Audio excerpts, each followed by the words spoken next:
Okay, Luke, this is from last week. I just wanted to show you this. Now go back and look at this video.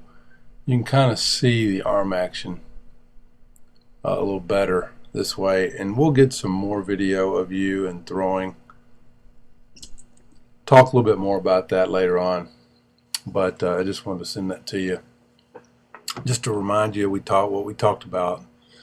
Also, I wanted to show you this video mostly of you hitting. I've got one video side by side of a man hitting, and you can compare what you're doing and what he's doing.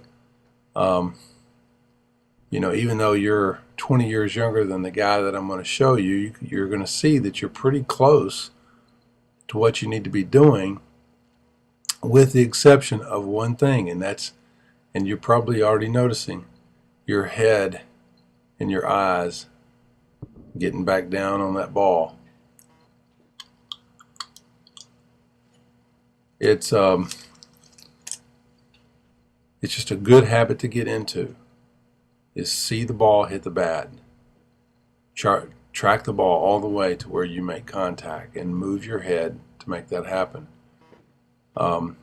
Once we get your head doing that, buddy, we can start talking about what your legs need to be doing consistently. You know, and as you get older, you're going to realize balance is really important.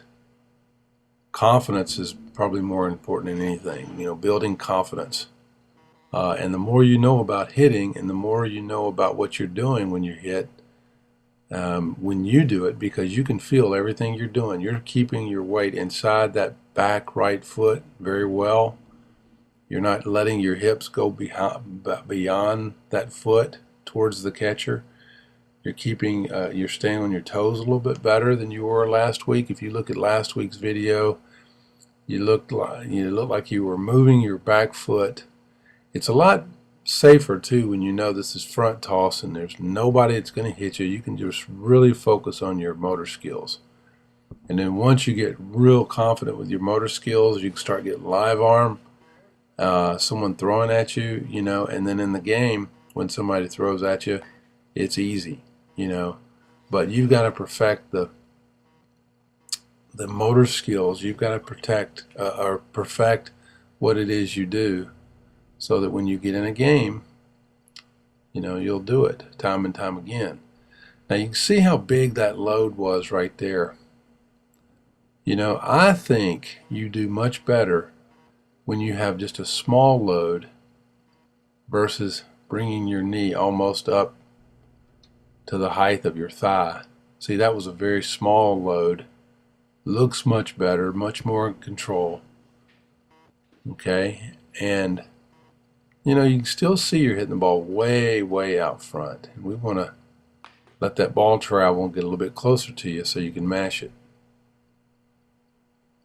So then that's a big load right there. So you can see the differences in load. So you want to make sure it's a modest size load. And here's that comparison. It's the last part of the video. You can see you have about the same.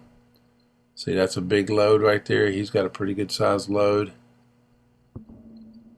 Very similar, okay?